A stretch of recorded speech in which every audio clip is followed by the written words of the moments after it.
Hola, soy Fernando y esta ocasión quiero inaugurar esta página que se llama FerPacaep con una presentación, con la presentación de lo que yo pretendo y de lo que les quisiera aportar.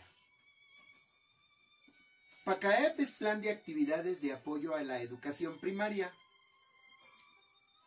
y en este país empieza en el año de 1983, que fue cuando yo empecé a tener idea de lo que era este proyecto. Fue hasta 1987 cuando tuve cercanía con él a través de un gran amigo, el maestro Salvador Castillo Tapia, que fue el que de alguna manera me invitó a trabajar en esta maravillosa propuesta educativa. Me quisiera presentar, yo soy Fernando y soy un profesor normalista que cuando estaba en la primaria se formó con la pedagogía de la obediencia. En algún momento le llamaron tradicionalismo, así fue como lo mal llamaron. Estaba yo en tercer año de primaria en 1967 y yo ya estaba convencido de que quería ser profesor. No batallé para decidir cuál iba a ser la profesión a la cual me iba a dedicar. En el año de 1977 egresé de la normal. Han pasado 42 años y sigo interesado en esta profesión, a pesar de ser un maestro jubilado ya. Conocí el normalismo muy de cerca y sobre todo en los momentos en que a mí me tocó vivir diferentes modelos educativos. Yo empecé a ejercer con el modelo conductista. Aprendían los niños a través de el ensayo y el error, o del acierto y del error. Era una modificación de conductas a través del ensayo y del error. También viví con el conductismo, cuando nos decían que el niño tenía que construir su propio conocimiento y que, contrario a lo que hacía el conductismo, a través de objetivos aprendían, acá ya era con propósitos de aprendizaje. Y ahora también me gustaría trabajar con ustedes sobre el modelo cognitivo-conductual, o llamado comúnmente de competencias. Pero al ser un profesor que estaba convencido de lo que quería hacer, tenía yo una fortaleza que era muy importante, que fue el arte, las actividades artísticas. Por eso es que en estos momentos estaremos trabajando con el arte, con la pedagogía, con la didáctica, con la filosofía, la sociología, la política misma, porque concibo el acto educativo como un hecho donde hay muchas dimensiones que interactúan en un proceso. Enseñanza-aprendizaje, dijera el conductismo, o adquisición del conocimiento, dijera el constructivismo. No sé, aquí lo que a mí me interesa es que estos 42 años que tengo de experiencia los pueda comentar con ustedes y hacer un pequeño aporte a seguir creyendo en el género humano, en estar convencidos de que todavía se pueden rescatar muchas cosas a través de la educación, porque la educación, como dijera Immanuel Kant, es lo único que hace emerger al hombre de su estado de animalidad. Los orígenes de PACAEP se remontan a 1921, cuando José Vasconcelos funda la Secretaría de Educación Pública y él le da demasiada importancia a la cultura y a las acciones educativas a través de algo que él denominó misiones culturales. Es por aquello de hacer una remembranza de cómo llegaban aquí los evangelizadores hasta el último rincón a evangelizar. Y entonces el autor precisamente de Ulises Criollo dijo, nos vamos a ir hasta el último rincón de las sierras de esta patria, porque todavía estaba el concepto fuerte de la patria, para llegar y educar. Y pues bueno, él se adelantó a la UNESCO en aquello de vincular a la educación con la cultura. Él funda este ejército de educadores culturales. Y Pacaep surge precisamente cuando la UNESCO habla de políticas culturales que emiten las conferencias intergubernamentales de este organismo. Y México, que forma parte o que se suscribe a esto, promueve el respeto por la pluralidad cultural. Aquí en México fue en 1983. Yo tuve contacto con él en 1987. Pero no fue hasta 1990 cuando estuve trabajando directamente con el Pacaep. Fui invitado precisamente por mi amigo Chava y un compañero que también quiero mencionar aquí, Ángel Gutiérrez Quesada, me invitó a colaborar precisamente con ellos, con el Pacaep en el Estado de México. Tuve el honor de formarme con grandes docentes que nos daban todo ese cúmulo de actividades. Pacaep estaba conformado por diferentes módulos de aprendizaje. El módulo pedagógico, el histórico-social, el científico-tecnológico, por el módulo de música, de danza, de teatro, de artes plásticas y de literatura. Tenía un eje rector que era la cultura desde el concepto antropológico. Después fuimos descubriendo inmensamente a Luis González y González con la hermosa propuesta de microhistoria y macrohistoria. Eran 5 niveles que le daban congruencia al proyecto. Voy a tomarlo de aquí, de una revista que tengo pues aquí guardada, almacenada entre mi acervo. Esta revista es del CENTE. Yo fui colaborador de esta revista cuando trabajé en el Sindicato Nacional de Trabajadores de la Educación en la sección 17.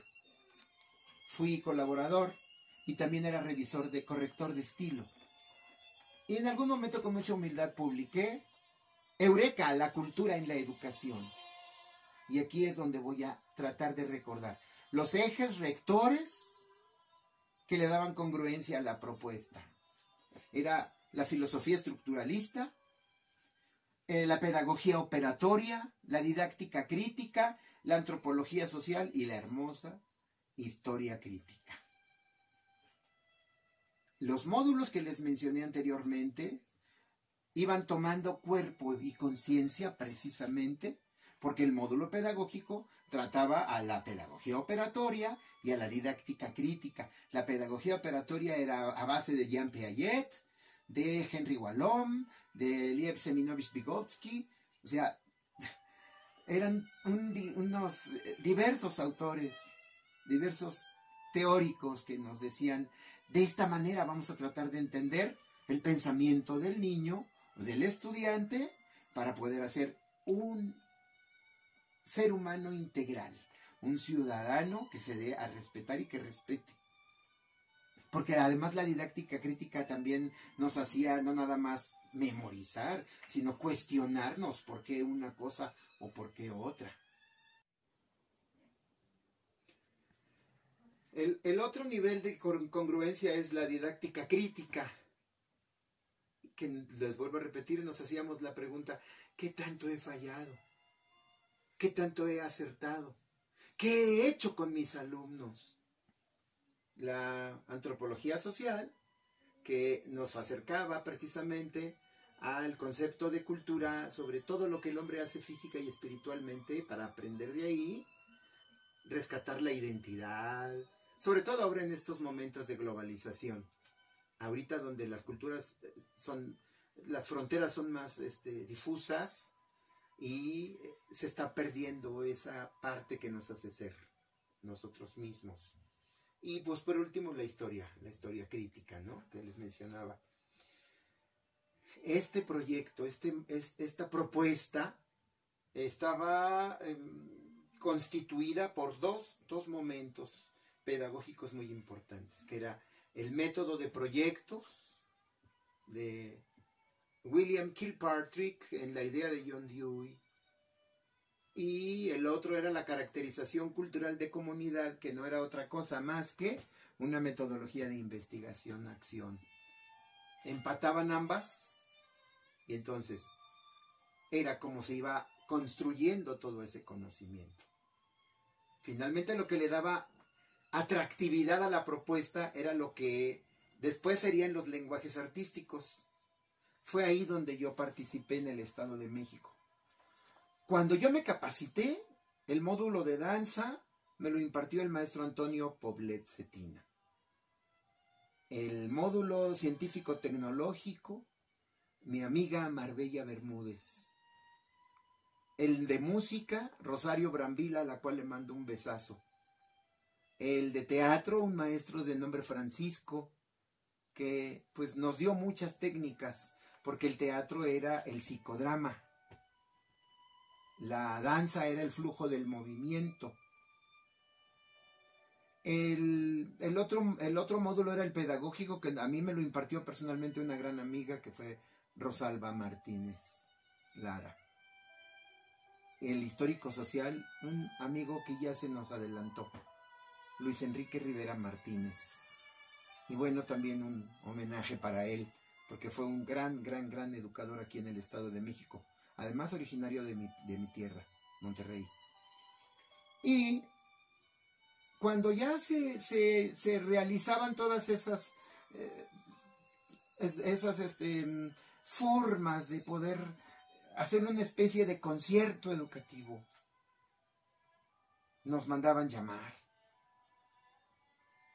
Nos capacitábamos en dos momentos, que era el momento de la capacitación inicial y la capacitación intensiva.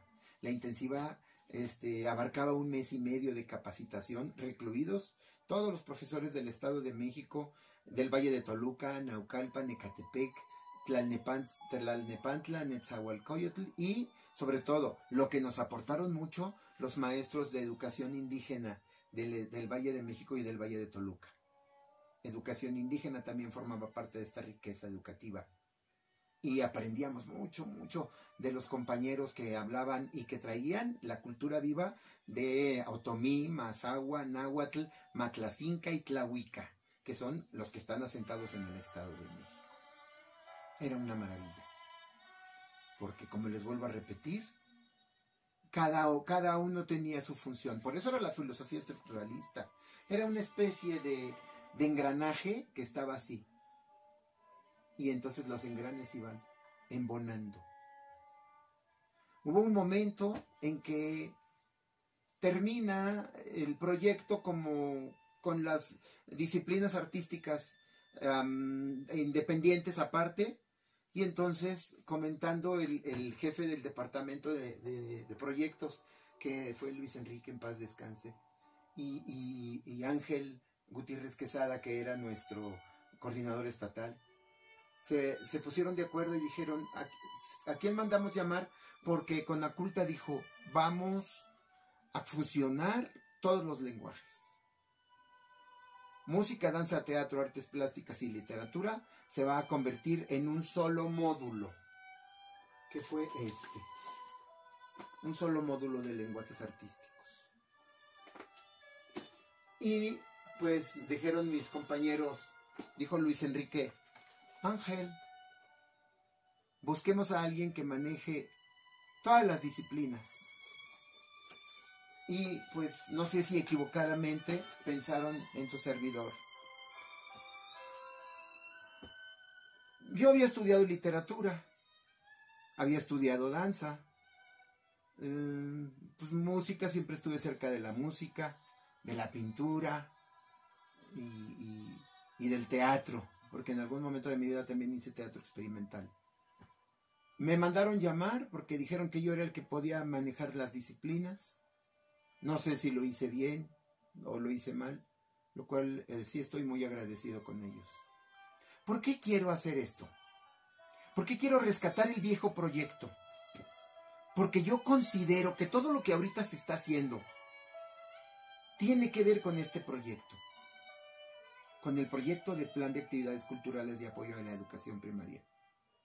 A mí me tocó, gracias a Ángel y al amigo Luis Enrique, en paz descanse, vuelvo a repetir, me tocó capacitar a los maestros de varias partes de la República en función de este módulo de lenguajes artísticos.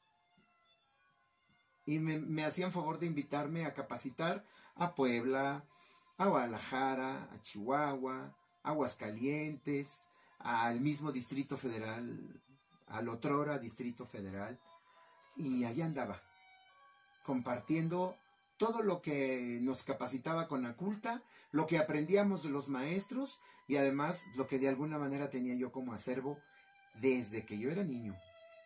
Porque yo crecí en una familia conservadora, aunque después tendría yo mucha cercanía con la izquierda, con lo que después llamarían subversión.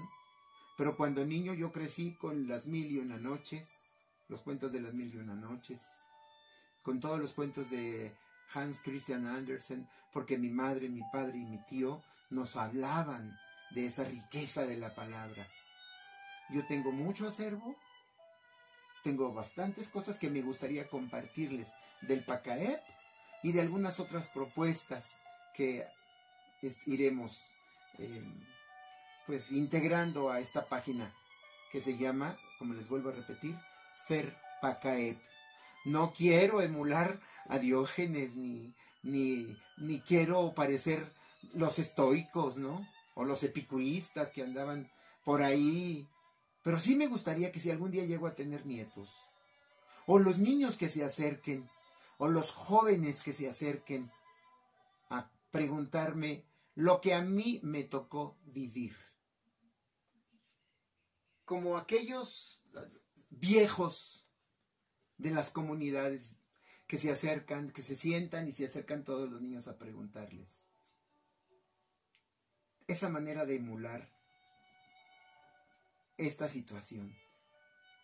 La recuerdo con un poema muy hermoso, un poema que tengo en un libro muy viejo. No es mío el poema, pero aquí lo tengo anotado. A mí me gusta escribir y sí escribo, pero también me gustaba mucho leer a los clásicos. En cuarto año de normal, en 1976-77, conocí este poema de José Santos Chocano. Y así es como me gustaría participar. Alguien que amó también la poesía. Nostalgia se llama el poema. Hace ya 10 años que recorro el mundo. He vivido poco. Me he cansado mucho. Quien vive deprisa no vive de veras. Quien no echa raíces no puede dar frutos. Ser río que corre, ser nube que pasa, sin dejar recuerdo, ni rastro ninguno. Es triste, y es más triste para quien se siente nube en lo elevado, río en lo profundo.